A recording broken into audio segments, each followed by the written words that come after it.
सब ओर से रक्षा करने वाला है। रक्षा करने वाला क्यों है कि हमारे जो दुख हैं, हमारी न्यूनता है, हमारा अभाव है, वो उसे पूरा करना है, वह ही पूरा कर सकता है। और हम जहां भी हैं वहां भी वह होना चाहिए, होगा, तब उसका हमारा संबंध बन सकता है। आज तीसरे विशेषण की बात है, वो क्या है? निर्विकार। तीसरा विशेषण निर्विकार। इस पर विचार करते हुए पहले ये सोचिए कि आप विकार का अर्थ क्या करते हैं। हमारे मन में जब विकार शब्द आता है तो कुछ बदलाव की बात करते हैं, कुछ परिवर्तन की बात करते हैं। और वो परिवर्तन विकार शब्द में ऐसा लगता है इष्ट नहीं है, अभिप्रेत नहीं है, हमें पसंद नहीं है। क्योंकि मूल जो चीज है उसमें कुछ भी नहीं है, केवल परिवर्तन है। परिवर्तन को दो तरह से हम देखते हैं। जब वो परिवर्तन हमारे अनुकूल होता है, हमें लाभदायक लगता है, तब हम उसे उन्नति कहते हैं, बढ़ना कहते हैं, अच्छा कहते हैं, परिवर्तन कहते हैं, कुछ भी कहते हैं। लेकिन वहां अभिप्रेत ये होता है कि ये जो कुछ बदल रहा है ये हमारे लिए अच्छा है, ठीक है। और जब वो परिवर्तन हमको अच्छा नहीं लगता या हमारे अनुकूल नहीं होता, हमारे हित में नहीं होता, तो हम उस परिवर्तन को अवनति कहते हैं, बुराई कहते हैं, विकार कहते हैं। जो भी हमारी इच्छा बताती है कि ये पसंद नहीं है, उन शब्दों से हम उसको पुकारते हैं, उसको जानते हैं। मूल बात इतनी सी है कि वो विकार अनुकूल है या प्रतिकूल है वो परिवर्तन। और इस परिवर्तन के कारण से हमारे मन में जो धारणा बनी है वो ईश्वर के बारे में हम क्या सोचते हैं, मूल चीज है। उसमें अच्छा बुरा दोनों हो ही नहीं सकते हैं, क्योंकि अच्छा और बुरा दोनों सापेक्ष शब्द हैं और ये सदा एक तरह से नहीं होते। अर्थात जो चीज हमें आज अच्छी लगती है, ये आवश्यक नहीं है कि वो कहीं दूसरे स्थान पर अच्छी न हो या बुरी हो सकता है बुरी हो सकता है अच्छी हो।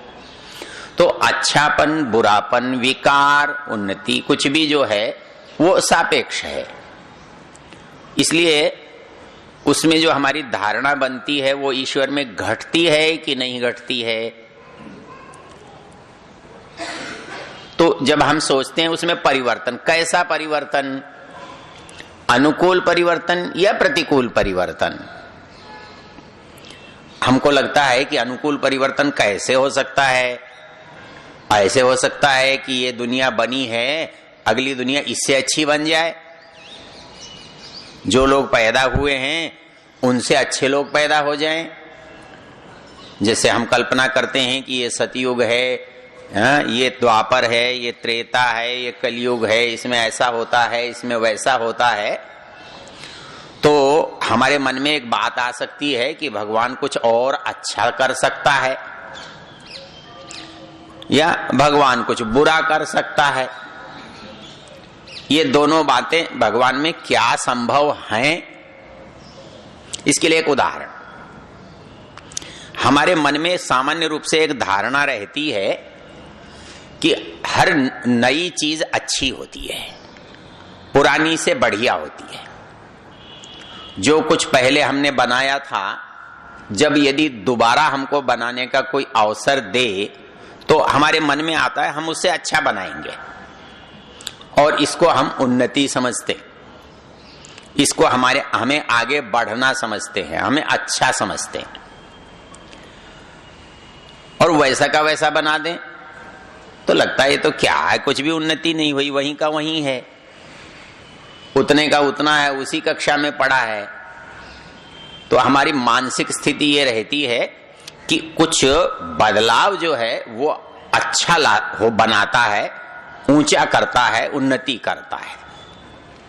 इसके लिए एक अच्छा सा उदाहरण गंगा प्रसाद उपाध्याय जी ने अपनी पुस्तक में दिया है और संदर्भ वहां दूसरा है। संदर्भ ये है कि मनुष्य को जो ज्ञान दिया है परमेश्वर ने, जैसे मनुष्य का ज्ञान नई नई परिस्थिति में घटता है, बढ़ता है, अच्छा होता है, बुरा होता है, वैसे ही परमेश्वर का भी घटता बढ़ता है। और वो जब बाद में कोई काम करता है तो पहले से अच्छा करता है। और ये तर्क कहां देते हैं? वो तर्क देते हैं कि ईश्वरीय ज्ञान वेद है तो सही, पर पुराना है, पुराने समय में दिया है, ईश्वर ने दिया तो ईश्वर ने ही है ईश्वर का ही, लेकिन उस समय ईश्वर जितना जानता था उतना दिया, और अब जो ज्ञान बाद में दिया वो उससे थोड़ा बढ़ा दिया, चाहे वो बाइबिल के रूप में दिया, चाहे वो कुरान के रूप में दिया। उपाध्याय जी लिखते हैं कि यह तर्क लगता अच्छा है, लेकिन इसके अच्छे लगने में एक संकट है। संकट क्या है कि संसार में दो तरह की रचना है। एक में हम निरंतर परिवर्तन, घटना बढ़ना देखते हैं, उन्नति अवनति देखते हैं, अच्छाई बुराई देखते हैं, परिवर्तन देखते हैं।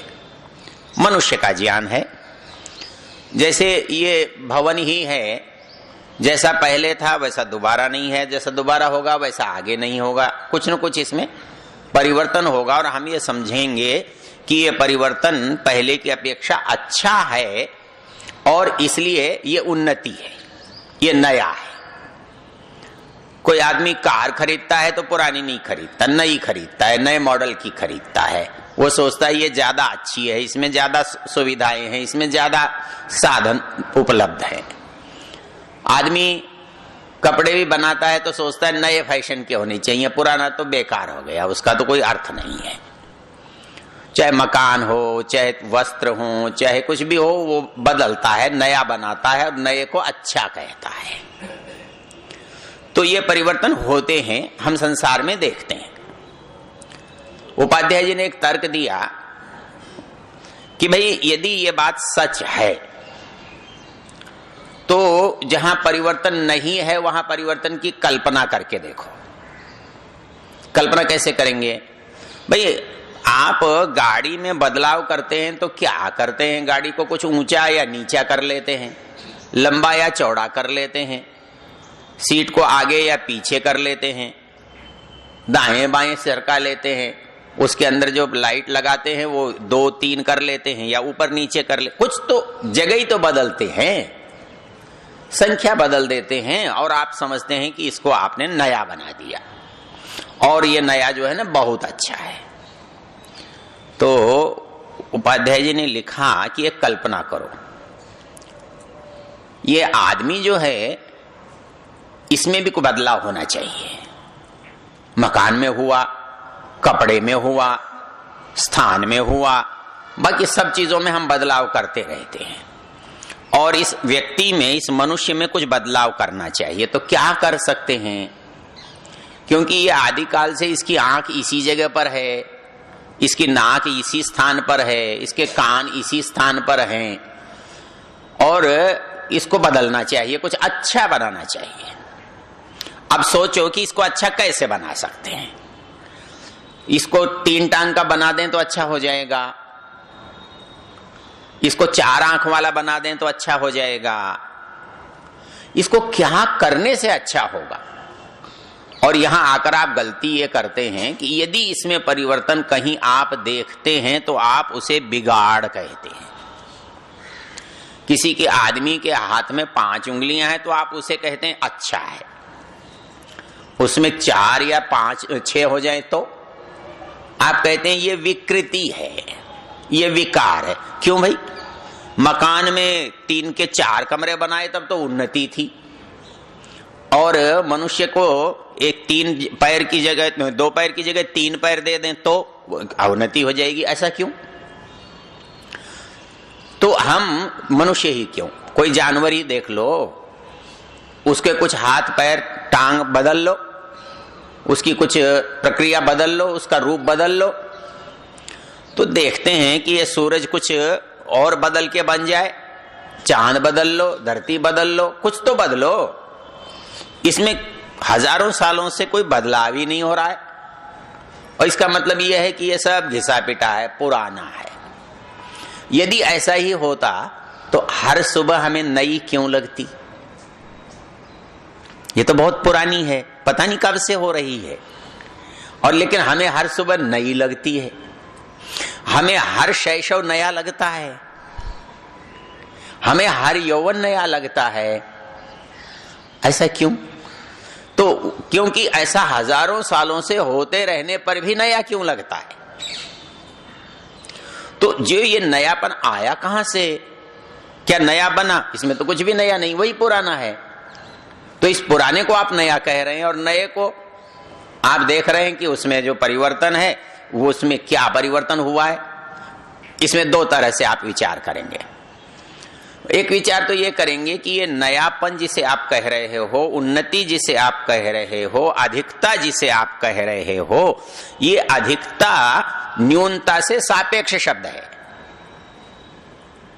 मतलब न्यूनता हुए बिना अधिकता हो ही नहीं सकती। आज यदि कहीं अधिकता है तो इसका दूसरा अर्थ होता है कल न्यूनता थी, कल कम था, कल बुरा था, कल घटिया था, कल थोड़ा था, तभी तो आज बढ़ेगा, तभी तो आज अच्छा होगा, तभी तो वो नया होगा। अब यहां आकर बात आपकी अटक जाएगी, क्योंकि जो मनुष्य करता है उसमें तो बदलाव अच्छा लगता है, अच्छा हो सकता है, अनिवार्य नहीं है कि अच्छा ही हो, लेकिन बदलाव मनुष्य करता है और वो बदलाव अच्छे के लिए करता है, अच्छा सोच कर करता है, आगे होकर करता है, पसंद करता है उस बदलाव को। तो इसलिए वो ये चाहता है कि ईश्वर में भी कुछ अच्छा सा परिवर्तन होना चाहिए। लेकिन मुश्किल क्या है? मुश्किल ये है कि उसके चीज में कुछ भी तो परिवर्तन नहीं होता। इसके लिए संध्या का मंत्र आप याद करते हैं, कौन सा? यथा पूर्वम अकल्पित। क्यों भाई यथा पूर्वम क्यों अकल्पित? कुछ नया करके क्यों नहीं, कुछ अच्छा करके क्यों नहीं? तो इसका एक तर्क देखिए। आप जिसको प्रमाण मानते हैं, जिसको तोल मानते हैं, जिसको नाप समझते हैं, वो घटता बढ़ता है क्या? आपका शेर पहले से शेर बदल गया हो, आपने उसका नाम किलो कर लिया, लेकिन उसका नाप निश्चित ही रखा, भले उससे बढ़ाकर रखा या उससे घटाकर रखा, निश्चित रखा। और उसको 1000 बार भी आप नापेंगे तो कितना नापेंगे? उतना ही, जितना तोलेंगे उतना ही। तो हर बार वैसा ही क्यों तोलेंगे, कम ज्यादा क्यों नहीं तोलते? बोले नहीं, ये प्रमाण है। प्रमाण मतलब पूर्णता है। तो जो पूर्णता जहां पर है वहां परिवर्तन की कल्पना संभव नहीं है। परिवर्तन संभव ही कहां है? परिवर्तन वहीं संभव है जहां कुछ न्यूनता हो या कुछ अधिकता हो। तो क्या परमेश्वर में कुछ न्यूनता थी जो अधिकता हो, या कुछ अधिकता है जिसे न्यून किया जा सकता है? यदि ऐसा संभव है तो उसमें विकार आ सकता है, लेकिन ऐसा यदि संभव नहीं है तो उसमें विकार कैसे आए? परिवर्तन के लिए 2-3 चीजें जरूरी होती हैं। उसकी मात्रा है, अवकाश है, संख्या है, कुछ न कुछ बदलता रहना चाहिए, घटता बढ़ता रहना चाहिए। वो एक परमेश्वर है तो हमारे मस्तिष्क में पता है क्या आता है? जैसे एक आदमी की ताकत कम है तो 2 आदमी की कम होगी कि ज्यादा? ज्यादा होगी। तो ऐसे एक ईश्वर की जगह 2 ईश्वर हो जाएं तो कम अच्छे होंगे कि बुरे? ज्यादा अच्छे होंगे। जब एक आदमी कम है, 4 आदमी मिलकर के उस काम को करेंगे तो हम समझते हैं ये बढ़िया हो रहा है, ज्यादा हो रहा है, अधिक हो रहा है। तो ऐसे ही हमारे मन में आता है कि एक ही भगवान से क्या है, यदि कई भगवान हो तो कितना अच्छा हो, उतना ही ज्यादा लाभ होगा। अब यह तर्क चलेगा क्या? यह तर्क इसलिए नहीं चलेगा, जहां थोड़ा थोड़ा है वहां तो कई हो सकते हैं, जहां सारा है वहां कई कैसे होंगे?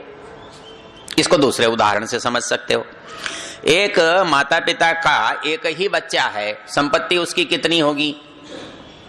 पिता की सारी, और यदि कई हो तो बटेगी। तो अनेकत्व जो है वो सापेक्षता से हमें लगता है, कई लोग मिलके अच्छे लग रहे हैं, बड़े लग रहे हैं, उन्नत लग रहे हैं, वो समग्रता में जो न्यूनता है उसके कारण से। लेकिन जब ये आएगा कि सब, तो सब के साथ तो एक ही हो सकता है, सबके साथ दो हो ही नहीं सकते, क्योंकि संपूर्णता जहां होगी तो संपूर्णता का संबंध। संसार के दो स्वामी होते तो ये दो संसार होते। जैसे दो घर हैं, दो मालिक हैं,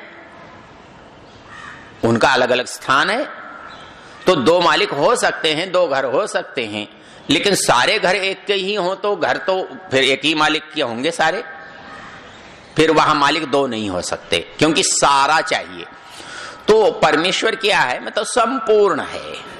अब संपूर्ण है तो जगह ही नहीं बची, खाली ही नहीं रहा, क्योंकि खाली हुए बिना दूसरे को अवकाश कब मिलेगा? खाली हुए बिना टुकड़े कैसे होंगे? मतलब जब हम सोचते हैं कि इसी चीज के दो हो जाएं, तो दो हो तो सकते हैं, लेकिन दो होने के लिए दो करने वाला चाहिए, दो होने का अवकाश चाहिए, दो होने के साधन चाहिए, दो होने की जरूरत चाहिए। तो क्या उससे जरूरत है, या उसको कोई करने वाला है, या उसके लिए अवकाश है? विचार करके देखो तो आपको लगेगा कि, और सब चीजों में तो आपको लगेगा कि इसके दो हो सकते हैं, ये मिट्टी के दो हो सकते हैं, इसके दो हो सकते हैं। अब जैसे आकाश है, इसके दो कैसे करोगे? हम यदि सोच कर देखें, इसके भी दो कर दें तो दो हो सकते हैं? नहीं हो सकते।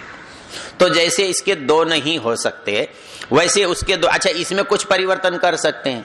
कभी कभी बड़ा विचित्र विचित्र प्रश्न आता है। एक बार सोनीपत में ब्रह्म कुमारियों से चर्चा रख दी, और उस चर्चा में ब्रह्म कुमारियों ने जो प्रश्न उठाए वो बड़े विचित्र थे।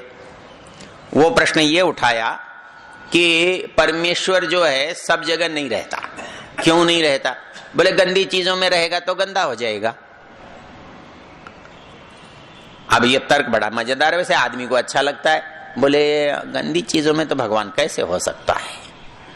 भगवान तो अच्छा है, चीजें अच्छी होती हैं तो उसी में, फूल में तो होना चाहिए, पर गोबर में क्यों हो, गंदगी में क्यों हो, कचरे में क्यों हो, नाली में क्यों हो? तो ऐसा लगता है कि हाँ भगवान सब जगह नहीं रहे। तो बोले कुत्ते गधे में भगवान नहीं होता। उनकी मान्यता है कुत्ते में, गधे में, सूअर में भगवान नहीं होता, क्योंकि वो गंदे हैं। मैंने उनसे पूछा, ये मनुष्य भी अच्छा है कि गंदा है? आप मनुष्य को अच्छा समझते हो केवल इसके बाहरी आवरण से। आप इसी को चोट लगी हुई, खून बह रहा हो, यदि फोड़ा हुआ हो, मवाद बह रही हो, यदि यही कटा हुआ बीमार कैंसर का फोड़ा सामने रखा हो, आपको अच्छा लगेगा? और योग दर्शन ने तो एक अच्छा तर्क दिया है वहां। वो ये कहते हैं कि स्थानात बीजात अवष्टंभात निस्यंदान निधनादपि कायमाधेय शौचत्वात् पंडिता यशोचिम्मिद। मतलब इस शरीर से ज्यादा अपवित्र, जैसा शरीर गधे का है वैसा ही मनुष्य का है। बनावट में, क्षमता में अंतर है, रक्त मांस मज्जा अस्थि में तो कोई अंतर नहीं है। तो उसको आप गंदा कह रहे हो और इसको आप अच्छा कह रहे हो, ये अच्छे गंदे की परिभाषा कैसे बनी? तो हम क्या सोचते हैं कि ये जो गंदगी है ये अच्छी नहीं है। ये अच्छी और बुरी तो सापेक्ष शब्द है कि जिसमें है उसको क्या गंदा और क्या अच्छा। इस मनुष्य के साथ इस शरीर को हम देखते हैं तो इसमें गंदा और अच्छे की परिभाषा घटती नहीं। और यदि किसी विज्ञान की दृष्टि से देखो तो सारा कुछ केवल परिवर्तन ही तो है, ना अच्छा है ना बुरा है। और कोई परिवर्तन हम पर प्रभावित करेगा तो हमको करेगा, उसको क्या करेगा? जो करने वाला है उसे क्या करेगा? जो करता है, कल मैंने आपको उदयन की एक युक्ति दी थी, वो यही युक्तियां देता है। उसकी बड़ी सुंदर पंक्ति है, कार्यायोजन धृत्यादेहे पदात् प्रत्ययत श्रुते वाक्यात् संख्या विशेषाच्च साध्यो विश्वविद अव्यया। मतलब उसने सारी की सारी युक्तियां इसमें लगा दी। तो वो ये कहता है कि आप देखो इसमें उसमें बदलाव की जरूरत कहाँ है, उसमें विकार की आवश्यकता कहाँ है, उसमें कमी कैसे हो सकती है, उसमें बढ़ोतरी कैसे हो सकती है। तो हम देखेंगे कमी उसमें संभव नहीं है, बढ़ने का अवकाश नहीं है। तो फिर क्या हो जो वो बदले? हम बीमार हैं तो विकार होगा, हमारा पैर टूट गया तो विकार होगा, हमारी कोई चीज घट गई तो विकार होगा, हमारे अंदर कोई चीज बढ़ गई तो विकार होगा। लेकिन न उसको बढ़ने का अवकाश है, न घटने का अवकाश है, न बढ़ने की आवश्यकता है, न घटने की आवश्यकता है। इसलिए जो जिस विकार की बात करते हो ये तब संभव है जब उसके कार्य में कुछ हम चाहें कि वो बनाता होगा, नया करता होगा, नया कर सकता होगा। कभी कभी ऐसा लगता है नया नहीं कर सकता, बेचारा क्या करेगा, नया उसके कुछ करना ही नहीं आता। लेकिन हम ये भूल जाते हैं कि उससे नया हो क्या सकता है, क्योंकि उससे नया कुछ हो ही नहीं सकता। इसलिए हर बार जब होगा तो वैसा ही होगा, तो ये प्रकृति वैसी ही होगी, ये मनुष्य वैसा ही होगा, इसका ज्ञान वैसा ही होगा। स्वामी दयानंद ने एक बड़ा अच्छा तर्क दिया कि वेद का ज्ञान जो है क्या जैसा पूर्व सृष्टि में था वैसा ही इस सृष्टि में हो जाएगा? ऐसा नहीं होगा, तो कुछ ज्यादा अच्छा हो, कुछ ज्यादा बढ़कर हो। तो स्वामी जी कहते हैं पूर्ण का ज्ञान पूर्ण होगा कि अपूर्ण होगा? पूर्ण का ज्ञान पूर्ण होगा। जब पूर्ण का ज्ञान पूर्ण होगा तो पहली सृष्टि में पूर्ण था कि अपूर्ण था? पूर्ण था। तो इस बार वो सृष्टि बनाएगा तो पूर्ण होगा कि अपूर्ण होगा?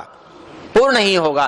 तो इसलिए परमेश्वर में कभी भी कहीं भी विकार परिवर्तन नहीं आता। तो वो परिवर्तन से रहित है, वो परिवर्तन से शून्य है। और हम परिवर्तन आवश्यकता पर होता है, उसे क्या आवश्यकता है परिवर्तन करने की? वो तो उसका ज्ञान, उसका बल, उसकी क्रिया कैसी है? स्वाभाविक है। न तस्य कार्यम कर्णम च विद्यते न तत्समश्चाप्यधिकश्च दृश्यते परास्य शक्तिर विविधैव श्रूयते। लेकिन क्या चीज? स्वाभाविकी ज्ञान बल क्रिया च। और ये परिवर्तन, ये विकार, ये बदलाव यही तो चाहिए। उसके ज्ञान में, उसके बल में, उसकी क्रिया में कम ज्यादा होना, यही बदलना है। और ये बदलाव है नहीं, क्योंकि जो स्वाभाविक है, जो सहज है, उसमें घटाबढ़ी नहीं होती।